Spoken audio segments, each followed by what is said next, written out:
Welcome to traders point. तो चलिए आज हम बैंक निफ्टी एक्सपायरी के प्रॉफिट एंड लॉस देखने से पहले एक बार ये देख लेते हैं कि इस वीकेंड में हमने कैसा परफॉर्म किया है। तो अभी तक वीकेंड में 3 दिन हुए हैं, तो आज के दिन छोड़ के इससे पहले हमने 2 दिनों में ट्रेड लिया है और इन 2 दिनों में हमें प्रॉफिट देखने को मिला है। तो यहाँ पर हमने टोटल 6000 के चार्जेस दिए हैं और 1900 का ब्रोकरेज भी दिया है।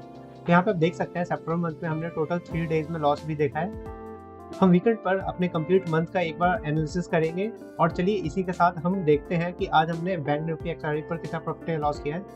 तो आज बैंक निफ्टी के एक्सपायरी पर हमने टोटल 60,900 का प्रॉफिट किया है और यहाँ पर हमने कॉल को भी सेल किया और पुट को भी सेल किया, मगर यहाँ पे आप देख सकते हैं हमारा मेजॉरिटी प्रॉफिट पुट सेलिंग में आया है और कॉल सेलिंग में हमें एक छोटा सा प्रॉफिट देखने को मिला है। इसका मेन कारण है क्योंकि मैंने आपको पहले भी कहा था कि जब भी मार्केट अप ट्रेंड में होता है तो आपको ज्यादा दिमाग नहीं चलाने की जरूरत है। जब भी आपको रिट्रेसमेंट मिले और यहाँ पे जरा सा भी आपको सपोर्ट लेता हुआ मार्केट दिखे तो आप सीधा इस लेवल पे पुट सेल कीजिए या आप थोड़ा इन द मनी का भी पुट सेल कर सकते हैं। चलिए मैं आपको अपने ट्रेड्स को अच्छे से बताऊंगा एक एक करके, तो यहाँ पे आपको बहुत कुछ सीखने को मिलेगा। तो इससे पहले हम एक बार अपने मंथली चैलेंज को भी देख लेते हैं। तो ये हमारा मंथली चैलेंज चल रहा था सितंबर मंथ में। तो यहाँ पर हमने बेस कैपिटल 10 लाख की स्टार्ट की थी और इसके साथ ही हमने टोटल 18 डेज में ट्रेड लिया है। हमने 15 डेज में प्रॉफिट किया है और यहाँ पे 3 डेज में हमें लॉस भी देखने को मिला है। तो यहाँ पे आप देख सकते हैं ये हमारा कर्व है। यहाँ पे एक मेजर डिप आपको देखने को मिल रही होगी। इसका मेन कारण है क्योंकि हमने पिछले 19 सितंबर को लगभग 1,30,000 का एक लॉस देखने को मिला था और इसकी वजह से यहाँ पे हमें एक शार्प डिप देखने को मिली थी अपने PNL में। बट इसके बाद हमने फिर 1 2 3 4 हमें 4 दिन लगे और टोटल आज के प्रॉफिट के बाद हम अपने इस लेवल से ऊपर आ पाए हैं। तो यहाँ पे हमारा पिछला जो मैक्सिमम हाई था वो था 2.78 का और अभी हम 2.81 के प्रॉफिट पर आ चुके हैं। यहाँ पे ये हमारा नेट प्रॉफिट एंड लॉस है, तो इसमें हमारा ब्रोकरेज एंड टैक्सेस अभी कटना बाकी है। हम उसके साथ भी एक वीडियो आपके साथ लेके आएंगे। तो अभी तक based on this profit and loss हम कह सकते हैं कि हमारा ROI इस मंथ का 28% है। देखिए मैक्सिमम लोग इस प्रॉफिट एंड लॉस पे ज्यादा फोकस करते हैं, बट बिलीव कीजिए किसी के प्रॉफिट एंड लॉस देखने से आपको कुछ सीखने को नहीं मिलेगा। अगर आपको सही में सीखना है तो आपको हर ट्रेड की एनालिसिस देखनी चाहिए। तो चलिए हम इसी के साथ अपने ट्रेड की एनालिसिस शुरू करते हैं। तो जैसा कि मैंने आपको पहले भी बता रखा और कई बार बता रखा है कि जब भी मार्केट एक बुल रन में होता है तो मार्केट कभी सीधा ऐसे नहीं गिरता।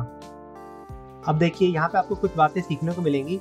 मैंने कल भी आपको कहा था कि अगर मार्केट को गिरना होगा तो मार्केट कभी ऐसे नहीं गिरेगा। मार्केट क्या करेगा, ऊपर जाएगा, यहाँ पर थोड़ा घूमेगा और यहाँ पर बहुत बार फेक बार ट्रैप करेगा लोगों को और फिर उसके बाद जब लोग थक हार जाएंगे तब जाके मार्केट यहाँ पे ब्रेक डाउन देगा।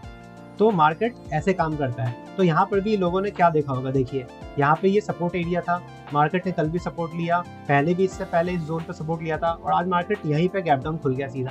तो आपको क्या लगता है, मार्केट जब इतने अच्छे बुल रन में चल रहा है लगातार पिछले एक हफ्ते से बैंक निफ्टी ने कितने ज्यादा पॉइंट्स का मूवमेंट दिया है, तो क्या मार्केट गैप डाउन खुलने पे और नीचे की तरफ मूव कर जाएगा? इसके चांसेस बहुत ही कम थे।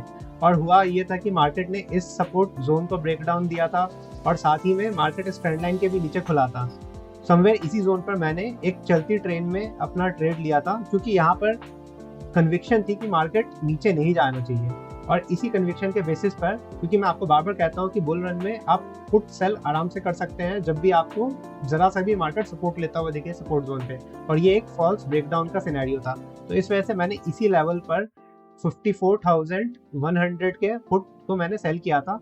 और अगर आप मेरे ट्रेड बुक को भी देखेंगे तो मेरा जो सबसे ज्यादा प्रॉफिट भी हुआ है वो लगभग इसी स्ट्राइक प्राइस पे हुआ है। यहाँ पे आप देखेंगे 54,100 के पुट में हमें, तो यहाँ पे हमें लगभग 48,500 के करीब का प्रॉफिट हुआ है फॉर 54,100 की पुट में। और इसका मेन कारण यही था क्योंकि हमने जैसी मार्केट ने यहाँ पर ऊपर की तरफ मूव करना शुरू किया, हमने यहीं पर सेल कर दिया पुट को और हमने एसएल करीब यहाँ का रखा। हमने एकदम बॉटम का भी एसएल नहीं रखा था क्योंकि अगर मार्केट यहाँ तक भी आ जाता तो मार्केट कहीं ना कहीं अपने बॉटम को रिटेस्ट कर लेता। तो इस वजह से हमारा एसएल बहुत ही कम पॉइंट था।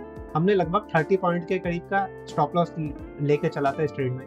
इसके बाद मार्केट ने यहाँ पे एक बहुत अच्छा मूव दिया। देखिए यहाँ पर मार्केट ने एक काम और कर दिया कि मार्केट ने अपना जो कल का ये स्विंग था इसको मार्केट ने जैसे ही टेस्ट किया करीब इस जोन पर, इस स्पाइक पे मैंने एग्जिट कर लिया था इस ट्रेड से, क्योंकि अभी भी मुझे कन्विक्शन था कि मार्केट को धीरे धीरे ऊपर जाना चाहिए। बट यहाँ से अब एक रिट्रेसमेंट आना भी पेंडिंग था मार्केट में और यहाँ पे हमने फिर होल्ड किया और मार्केट ने जैसे ही जोन पर थोड़ा वीकनेस शो किया हमने यहाँ पर वापस एक कॉल को सेल किया। तो देखिए अगर आप देखेंगे तो यहाँ पर हमने एक कॉल को भी सेल किया था। यहाँ पे देखिए 53,800 का हमने कॉल सेल किया था और इस कॉल में हमें लगभग 5,000 के करीब का प्रॉफिट हुआ है। देखिए यहाँ पे प्रॉफिट कम है, हालांकि यहाँ पे क्वांटिटी मैंने 2 बार किया था। एक बार मेरे को एक छोटा एसएल भी देखने को मिला था क्योंकि मैं एसएल से पहले एग्जिट कर गया था, और फिर दूसरा मैंने वापस जब ट्रेड लिया तो यहाँ पे मेरा वो लॉस कवर हो गया और साथ में मैं थोड़ा प्रॉफिट में भी आ गया। देखिए यहाँ पे इस ट्रेड का मेन कारण था क्योंकि मार्केट था तो बुलिश, बट क्योंकि मार्केट पहली बार इस रेजिस्टेंस के पास आया था तो बहुत ज़्यादा चांस था कि मार्केट को यहाँ पे एक रिट्रेसमेंट ड्यू था, और फिर मैं वेट कर रहा था कि मार्केट हो सकता है अपने इस ट्रेंड लाइन के पास आए। तो अगर आप इस ट्रेंड लाइन को देखेंगे, जूम आउट करके मैं आपको दिखाता हूँ, तो देखिए ये ट्रेंड लाइन को मार्केट फॉलो करता हुआ चल रहा था। तो मार्केट जैसे ही इस ट्रेंड लाइन के पास आएगा तो मैं अपने कॉल से एग्जिट कर जाता, और मार्केट जैसे ही इस जोन पे आता है यहाँ पर हम वापस सी से एग्जिट करते हैं और यहाँ पे वापस एक और रिवर्स ट्रेड लेते हैं पी साइड का, क्योंकि मार्केट है तो अप ट्रेंड में ही। यहाँ पे मार्केट ने एक रिट्रेसमेंट पे ले लिया और अपने सपोर्ट जोन के पास है। तो यहाँ पर मार्केट जैसे ही इस जोन के पास आता है यहाँ पे हम वापस एक पी को सेल करते हैं। इस पर हम 54,200 का इन द मनी का पुट सेल करते हैं, और देखिए यहाँ पे एक 54,200 का पुट को भी हमने सेल किया है। यहाँ पे भी हमें एक छोटा सा प्रॉफिट देखने को मिला है क्योंकि इस ट्रेड में भी हम एक बार स्पाइक में हमारा एक एसएल गया था, मगर हमने री एंट्री किया तो यहाँ पे हमें वापस थोड़ा प्रॉफिट देखने को मिला था। फिर उसके बाद हमने इस ट्रेड में कहीं पे इस जोन के करीब वापस इसको एग्जिट कर लिया।